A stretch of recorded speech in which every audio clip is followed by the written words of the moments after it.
Hey there, horror movie tea sippers. The following podcast will contain spoilers for the movie we are about to review. If you have not seen the movie and do not wish to have anything ruined prematurely, then please do not continue to listen until after you have seen the movie. And welcome to the Horror Movie Tea Podcast.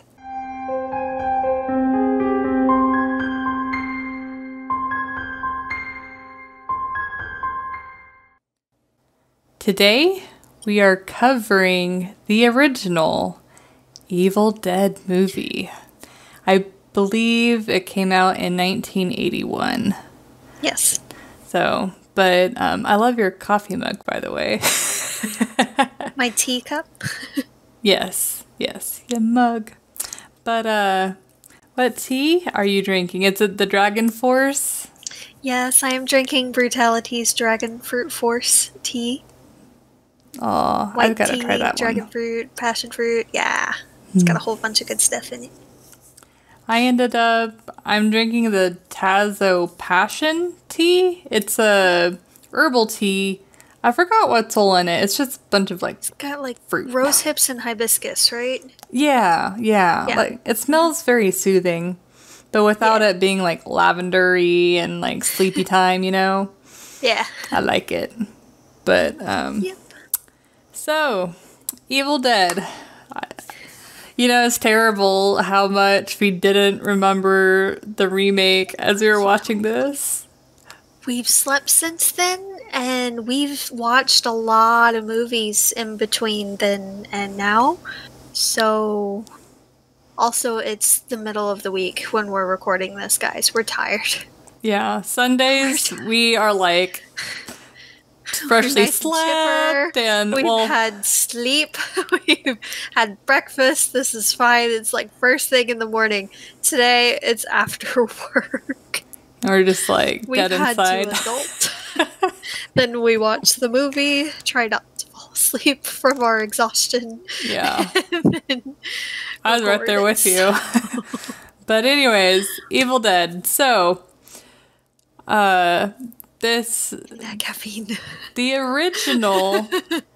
So the remake definitely I think we mentioned this too whenever we did that episode. The remake definitely is different than the original. Oh, yeah. So with the original, instead of being a drug intervention, it's just these college kids going on vacation. And they found they even comment in the beginning of the movie that they found a super cheap cabin. And, because poor college kids, but anyways, even before you see the actual characters, they make it extremely obvious that area is evil. And, It's not so much evil, just ominous. out of the way. It's the middle of nowhere.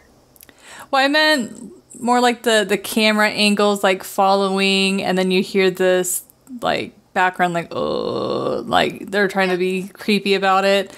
Or whenever they get there, the cabin ends up being extremely dilapidated. Thank you. Words. And but it was either Linda, I think no, it was Cheryl, the sister, that was drawing. And then that's when she was forced to draw what appears to be the Book of the Dead. The Necronomicon. Yeah, essentially. But so they end up discovering this book that's covered in flesh and it has a face on it. And they're playing these tapes. And I guess it was an archaeologist, but I don't remember, some kind of professor. Yeah, but anyways, they were the guy was talking on the tapes, and this time instead of the book being read by them, it's just read through the tape. So it's very they're almost listening to it to be entertained, or they're being curious, and then all of a sudden he starts reading the chant, and then they start getting possessed. Yeah, so that's pretty much all you need to know. I mean, everyone, even if you haven't seen the original Evil Dead, you know that Ash lives at the end and is the only one that lives at the end because they have all of these sequels. Spin-offs! Yeah, and spin-offs and series. But anyways, well, I guess we'll jump into entertainment. Did you want to go first, or do you want me to? I feel like you'll probably have more to say about this one than I will, so I'll go first. Okay. I actually enjoyed this one a bit more than the other, personally. You can tell it's low budget, and it's the 80s.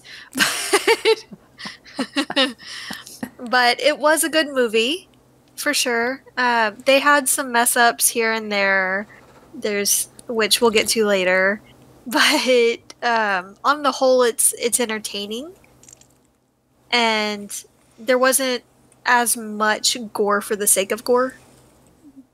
Not quite as much. It made more sense for the most part, until the very end. But that was stop motion animation. That doesn't count. So. Oh, I was thinking of the pipe that put out buckets of blood onto him, and he's just like, oh. I don't consider that gore. Blood is different. It's not if it's not gore, then what is it? Sinews and it's different. Nasty. It's different. It's a bodily fluid, which is still gross, but it's different. It's not the same. Yeah. Gore is you can see the tissues and the ligaments and everything popping out, and bone, and I get the picture. Thank you. Gotcha. So it's different. But I give it probably about a 6, maybe hesitant 6.5. It's good. I enjoyed it more than the other one. But it's not my favorite original scary movie, so I'd give it another watch for sure. Yeah, a lot of people, it's a cult classic. Yeah, and I can easily see why. Yeah, at least in my opinion, it's not the best of movies, but it just has so much personality to it. Yeah. It's even the movies back in those days, it wasn't your commonplace type of movie. And actually, whenever we're reading the background behind it, and whenever it initially came out, it was supposed to get an X rating, because they thought that with all of the gore, that was just way too graphic, which nowadays, there's so many things that top it now. Nothing. Yeah, but I would actually give it a 7. Just because it does have a lot of personality, and it's a movie that isn't easy to forget. It's not, the movie, just putting aside how much it has affected our culture, just the movie itself, it's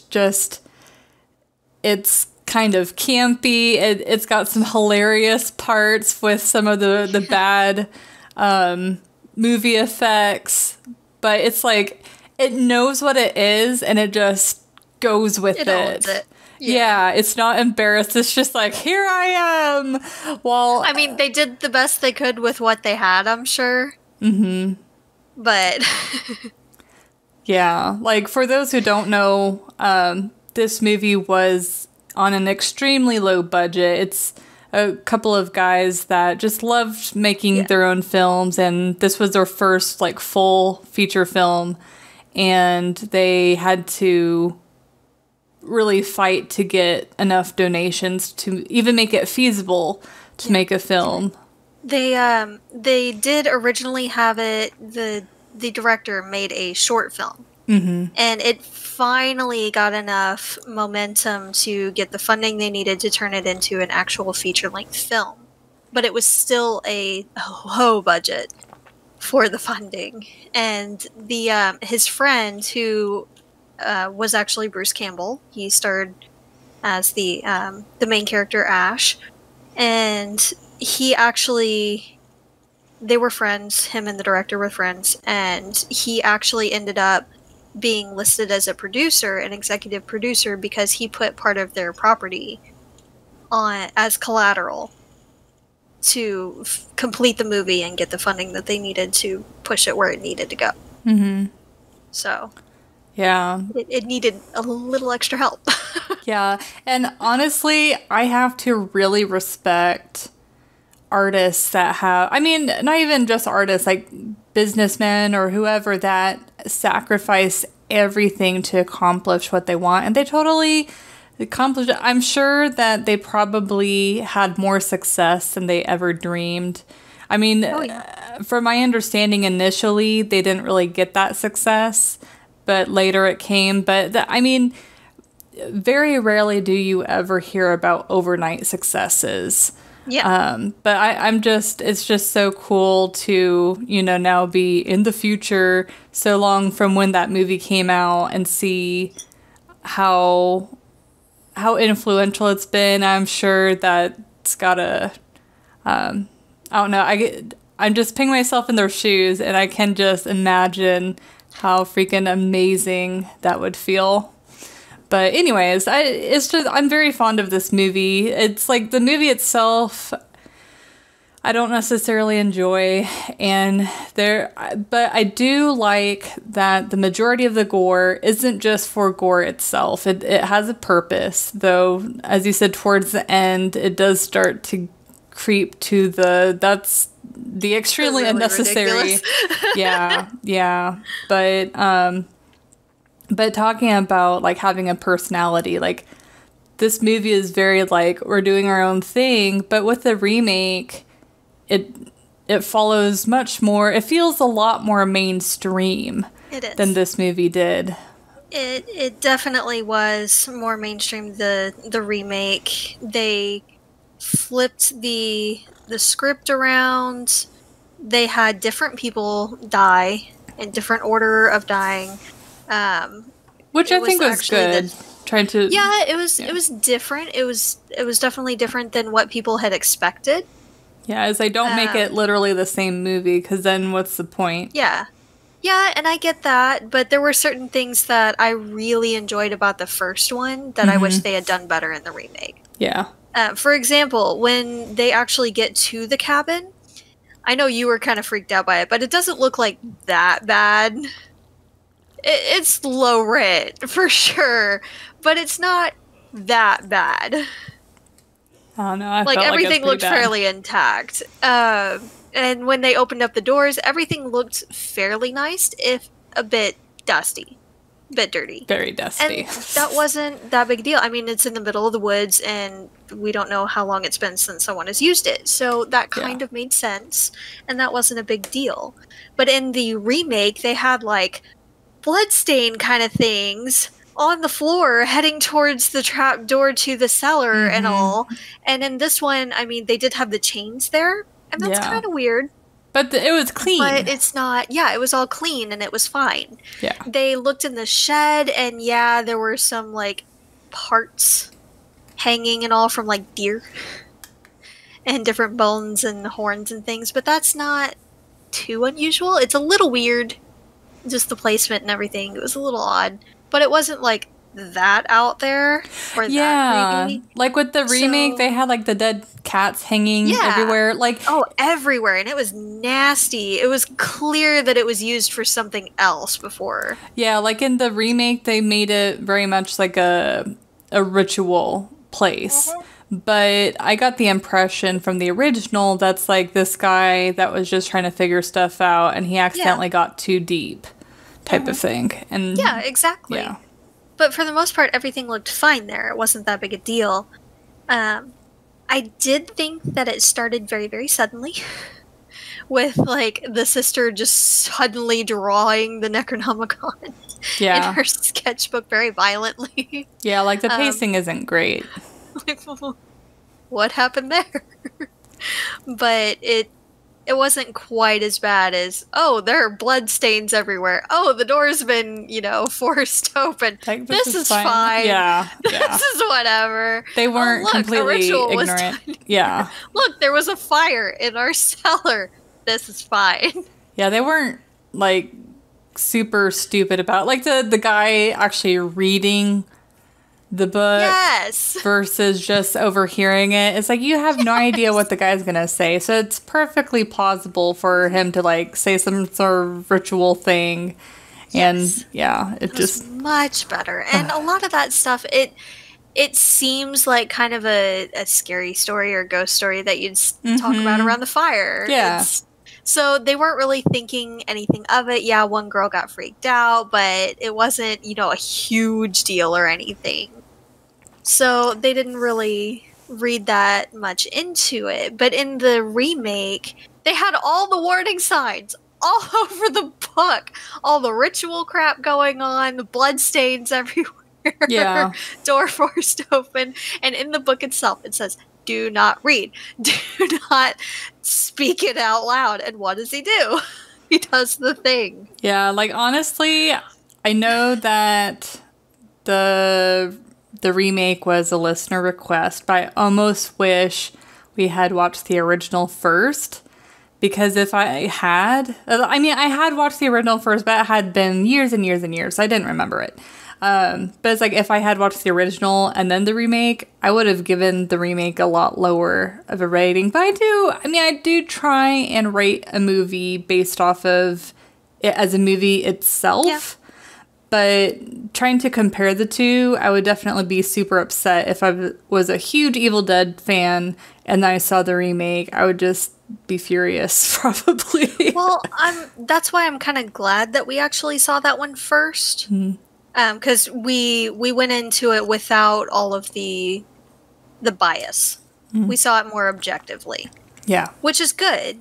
And that's how we really should be watching the movie. I know with some of them it's really hard to do if we've already seen it fairly recently and we hated it, or if we've seen it and loved it and it's one of our favorites, just to have those, the goggles on. But yeah. Or the nostalgia glasses on.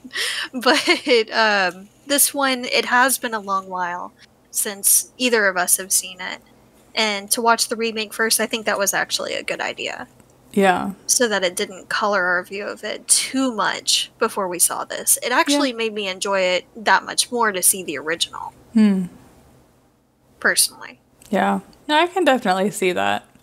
But the one thing that I will never freaking understand, and if someone out there knows exactly... Huh? The one thing? Well, okay. Yes. Oh, no, you will... No, the one thing... Okay, out of all of the things that were kind of like... playing with you. that were like, what? This one... Okay, the freaking branch tentacle scene... In both movies, I don't understand. And I was even more uncomfortable in the original. It like ripped off her robe and like it was so uncomfortable. It's like, why? Like, it really wasn't just like a javelin. It wasn't that sexual of a movie, so that scene just seems so out of place and so shocking. I mean, maybe that was probably the point of it. That's probably the reason. Yeah. But it didn't really add to the film at all for me, because it's like no one else had to go through that to get possessed. No, but it had to start somewhere. And she seemed, just objectively, she seemed the most quote-unquote pure out of the group. So it probably targeted her for that reason. Yeah. But yeah, that scene, both movies, extremely uncomfortable and extra uncomfortable in this movie. So that was a very thick branch, like a javelin. That was yeah. That was messed up. Yep. That's messed up. But anyways, I don't really have much else to add on the entertainment scale. I will say one of the reasons why I took off a couple of points was because there didn't seem to be a set criteria for possession. Yeah. Like, at first, the girl gets, unhappy, non-fun times in the woods. And, then she's possessed. And if she wouldn't, she'd have severe trauma.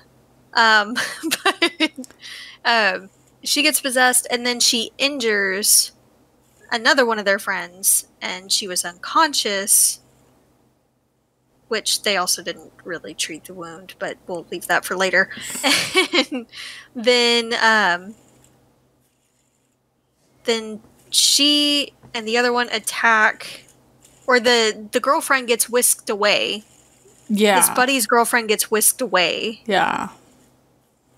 And then she attacks her boyfriend, the best friend guy, and he gets severely injured. And they're mostly just, like, getting injured and then possessed, but Ash gets injured by several of them and is perfectly fine. Yeah. I mean, I kind of attribute that to them being beginner filmmakers and it being on a low budget. But yeah, it's just a plot hole. Yeah, there's a lot of inconsistencies with the plot, and then also there's a lot of filming inconsistencies. Yes. Like, Ash will be covered in blood one scene, and then there's one scene he's completely clean. Yes. Completely clean. I was joking with Alyssa while we were watching it. The reason he doesn't get possessed is because his amazing cleaning powers. He's just magically clean. There's magically less blood or gore or wounds when there were some before. This is fine. But yeah. So, anything else that you want to add for entertainment? No, I think we pretty much covered it there. Okie doke. So, I'm sure in this category you will have way more to say than I will, because I don't know. I just can't think of a lot. But I am probably... I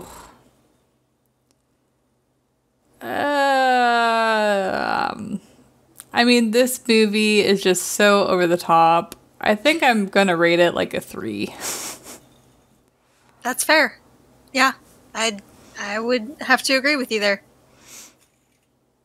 I mean, I can understand them staying initially, because they spent the money to go out there. They want to have a weekend with friends and just hang out. And there's nothing overtly like, this is evil. Yeah. No, they don't really see anything right off the bat that would give them pause. Mm-hmm. Not really. It's a cabin in the woods. Like, it's not that big a deal. But after going down into the cellar, I would, if I was the one to go into the cellar and saw the things, one, his friend had no gun safety whatsoever. Yeah. 2, you don't point the gun at your friends, guys. Loaded or not. Not unless you're actually going to shoot them, which don't do. And if you find a book covered in human skin with a face, maybe leave it there. Maybe don't touch it. Maybe call someone. Like, please, let them know. Hey, heads up, we're renting this place. They got some weird stuff here. Gun that's not locked up. Ammo right next to it. There's all this weird stuff in the cellar. I just wanted to give you a heads up. Don't know if you need to come get some of this. Also, your bridge is crap. Coming out here. Thought you ought to know. But don't touch it. Leave it down there, and probably don't necessarily tell the others that you're with right off the bat. Not freak them out. Just close the thing, lock it, and ignore its existence unless crap starts happening. And then leave. Of course, it wouldn't let them leave. That was the big issue there. Yeah. I would hole up in the place as best I can. There were a lot of windows. It's kind of hard to do. And ride it out till morning, and then walk if I had to. But I'm leaving. Not in the nighttime, because you can't... It was an unfamiliar area. Mm-hmm. It's hard to navigate the woods at the best of circumstances. Yeah. You're not going to navigate them in the dark. It's not going to happen. Yeah. No. If there's chanting on a tape. Nope.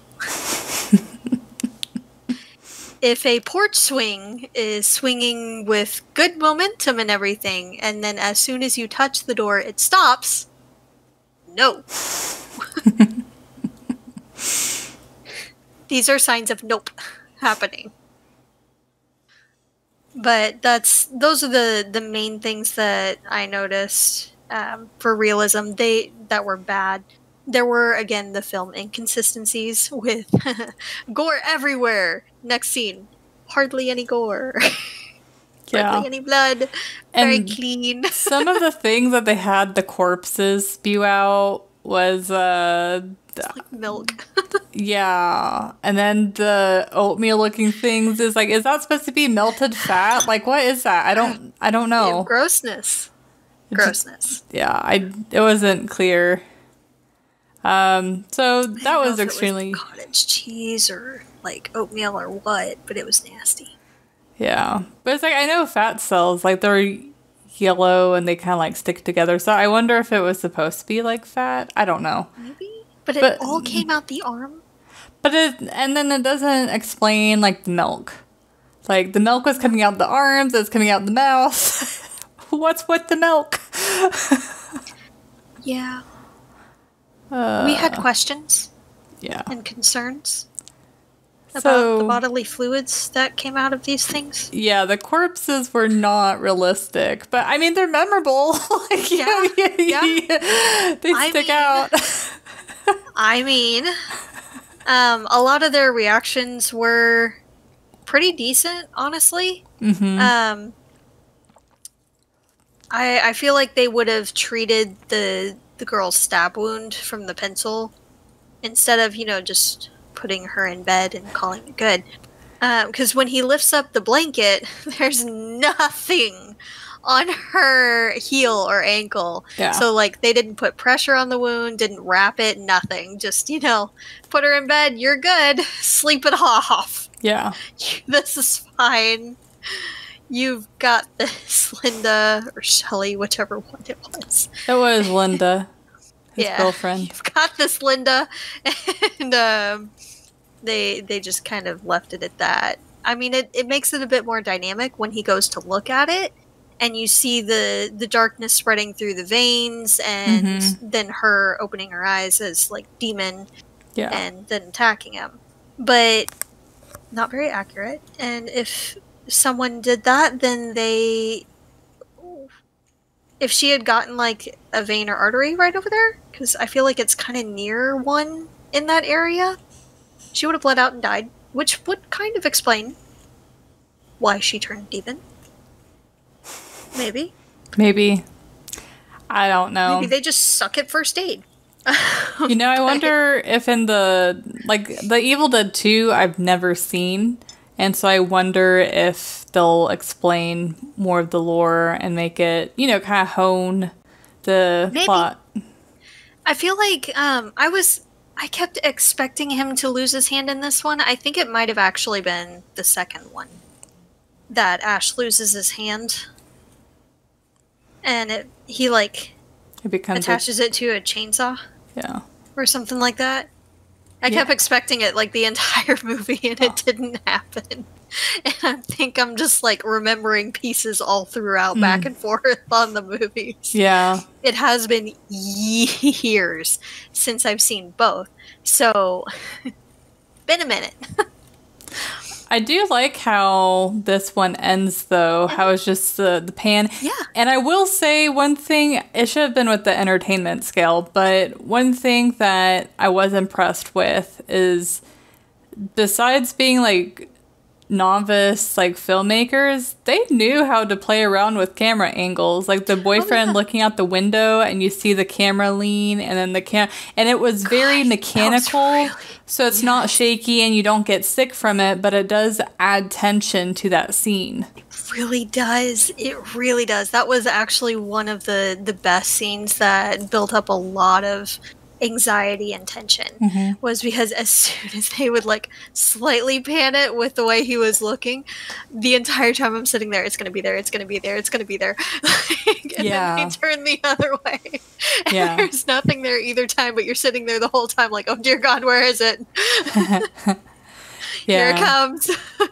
But I will say, you know, from this movie, I probably would want things to start off more subtle and then have the tension build and then kind of go all ham.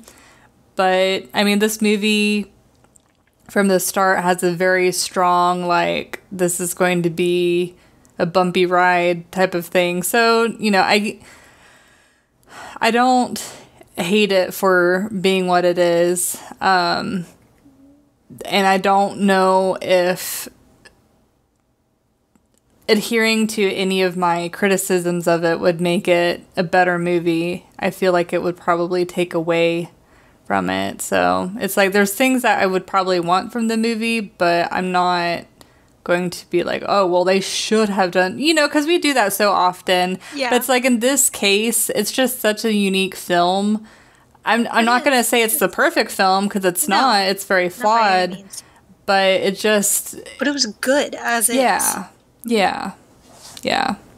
So, but, well, I don't have anything. Well, I guess the last thing we can talk about is if we were in that situation, what we would do. I mean, I already kind of spoke about what I would do. Yeah, that's true. Yeah. What would you do? I would, well,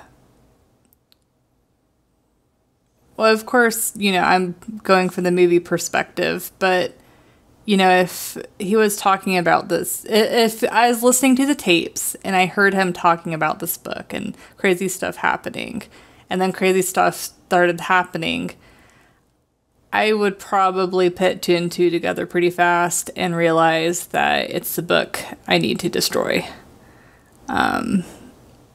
So, and I feel like they weren't overtly killing off the people that were possessed. They were killing them only as a need-to basis, and I would probably do the same. Just, you know, kill them strictly on a survival basis, but not go crazy gory. But I know they said that they had to be dismembered but I would just try and make that process as quick as possible. Quick and clinical, for sure. Though I feel like I would have trouble if it was my significant other. Even if they were already dead, I would find it extremely difficult to dismember them, even if I knew I had to for my own survival. So his reaction when he's looking at his girl, who they have established pretty well that you can tell he really cares about her. I feel like that reaction was pretty accurate. Stupid, but accurate. Yeah. And definitely understandable. Because there aren't many that would be like, all right, bye. Yeah. Nice knowing you. I will say this movie made me laugh in so many different ways. And like all of the eyes are open, then quickly close them. Like towards the beginning when he's like trying to give her the necklace, and then at the end where she's a demon. I love that they brought that back, and I know it kind of perverted it and all because that was their thing. It was just the thing that they did, and it made it a lot darker when she became a demon. But it was a nice touch. Yeah. But I don't really have anything else to say on this movie that would really add to the conversation at all. No, it was a good movie, guys. If you haven't seen it already, what are you doing? Do it. Go watch it. It's a good movie. It's considered one of the original kind of scary movies. It's a cult classic for sure. But definitely go watch it. It's not quite as gory as the remake. It's still, there's a few parts that it's just like, ugh, but the effects are also so bad that's not quite as, like... It's more tolerable. It's from the 80s. Yeah. They weren't quite as high-tech as they are now. So they can't get, like, quite as accurate detail or anything. Yeah, so it's not quite as painful to watch the gory scenes, for sure. Nowhere near Saw level. Nowhere near it. You're good. Go watch it. It was a good one. Thank you, V, for suggesting it. And yes. Please send another suggestion, guys. If you have another movie that you want us to watch and review, please let us know. If you have a suggestion for a book that you want us to read and review, let us know. We will have already aired the book review by the time this episode comes out. But we will be announcing the other one soon if we haven't already. So throw out a suggestion, guys. And it can be a book that they've already made a movie, whether it be like even like Ringu or I don't know, just whatever book, or a Stephen King book, who knows, just whatever. Just know if they're super, super long, it might take longer for us to come out with a review.